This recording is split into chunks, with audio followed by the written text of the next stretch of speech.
तुम्ही सज्ञान आहात. चुकून त्यांच्या हातून असा अपराध घडला. काहीतरी बोललाय मामा शकुनी. अरे महाभारत युद्ध या गादीसाठी चाललंय. त्या अज्ञानाला त्या गादीवर बसवणारा तो अज्ञान हे राज्य सांभाळणार. नंतर नाही आताच थोडं मला चढविलं त्यामुळे माझी जीभ जराशी आडवी पडली. आडवी नाही तुझी आडवीच आहे. जीभच आडवी आहे कारण आतापर्यंत काय काय जिवे लावले मला माहित आहे. मी सांगण्याची गरज नाही. तुलाही माहित आहे. तेव्हा तू कसा आहेस, इथं का आलायस, कशासाठी आलायस याला माहित असेल.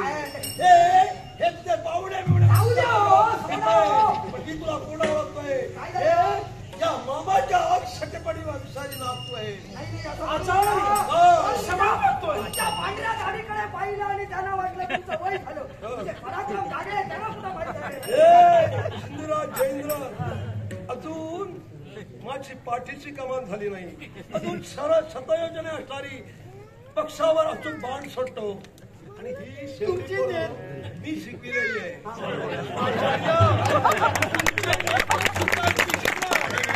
हे माहित आहे मला. ज्ञान आहे चुकली. मी काय अरे पण या अज्ञानाला घेऊ तू राज्याभिषेक चालू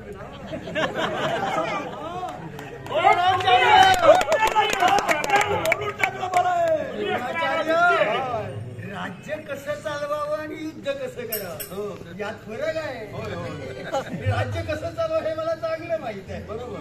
आणि युद्ध कसं करावं हे तुम्हाला चांगलं माहित आहे. हे मला ज्ञात नाही का. अरे तू एक राजा असून तर मामा म्हणून बोलतोय.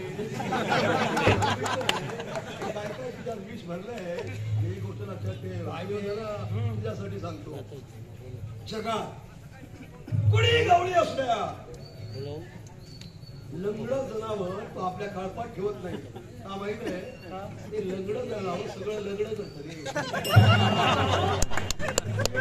हे तुमचं म्हणाल त्यांच्या बोलण्यावर जाऊ नको. लंगडं जनावर म्हणजे म्हातारं नाही पण आता म्हातारं जनावर कोणी ठेवत आम्ही ठेवलंय ना.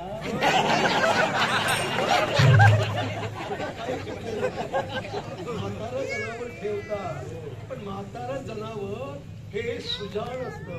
त्याला बारकावे माहीत असतात म्हणून अचूक इतर रेखला फिरवून आणतं. म्हणूनच जाऊनी तुमच्या शब्दाची प्रचिती नको. मग काय उदयी काय करणार ते आम्हाला विचारायचं आहे. तुम्ही अधिकार टाकलेत ते अधिकार तुम्ही उचलून घ्या. माझ्या भाषांसाठी मामा तुम्ही विनंती करतात. याला माझे पाय ठरले. हा कळकळीनं सांगू लागला. यानं याचना केली म्हणून हा अधिकार घेतोय.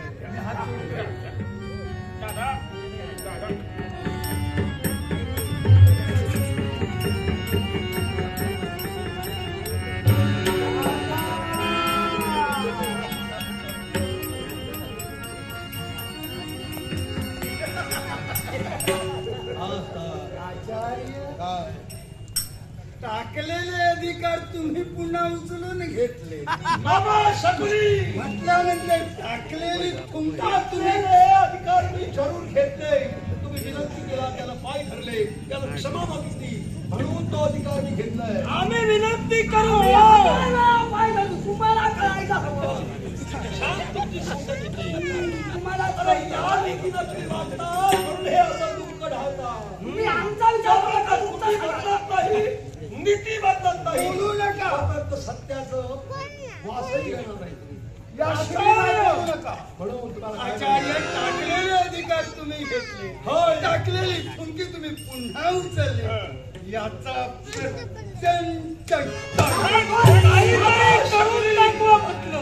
शिवभान दुःशासन चंद्राच्या तुम्हाला प्रत्यक्ष नव्हे नाही का.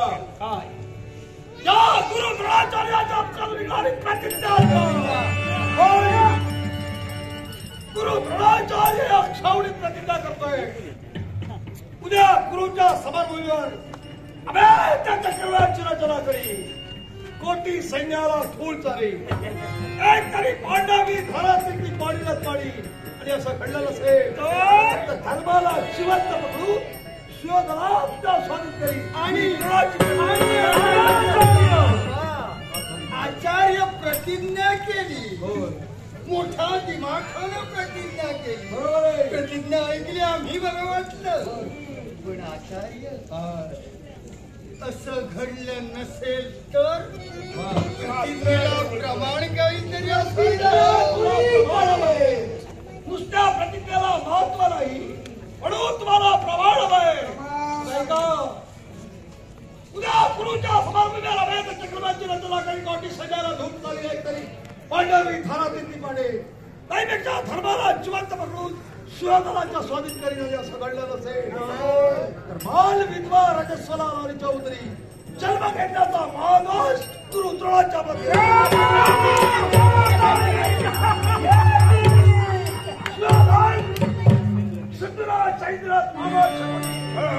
अरे हा वृद्ध तवा तापलेला आणि इच्छेची पोळी घालून खातोय खाताना जपून खा त्याचा विचार करू नका त्याचा विचार करूच नका तुम्ही भाकरीचा विचार करूच नका तुझा तवा तापी एक हे 100 आणि तो 1 आहे त्यामुळे आम्ही वाटे करू तुकड्या तुकड्या करू आणि जमेल तशी तशी खाऊ आणि पचू काय हो हे सगळे सोयरे आणखी 100 खाते खाते आणखी जरी 100 असते तरी जमणार नाही कशाला आकार धर्मात युद्ध आहे उद्या गुरुच्या समारंभावर सूर्योदयाला युद्धाला सुरुवात होईल माझ्या अधिकार सरकार धर्मनियतीचं युद्ध धर्मनियतीनं होईल काळजीच करू नका आम्ही आमच्या योग्यतेनं ते युद्ध परिपूर्णच करू पण दिलेला शब्द मात्र तळाचा कोणाप्रमाणे बोलायला शब्द मला झाला आहे तो मी पाहणं आणि प्रसंग तसा तशी पाठवू शासना अशा कुंडनीतीनं वागला तर प्रतिकूल वारा कधी देणार नाही तो अनुकूलात येणार लक्षात ठेवा तुम्ही विचारच करा उद्याचा दिवस फक्त म्हणजे हल्ला प्रमाणात तुम्ही हरणार आहे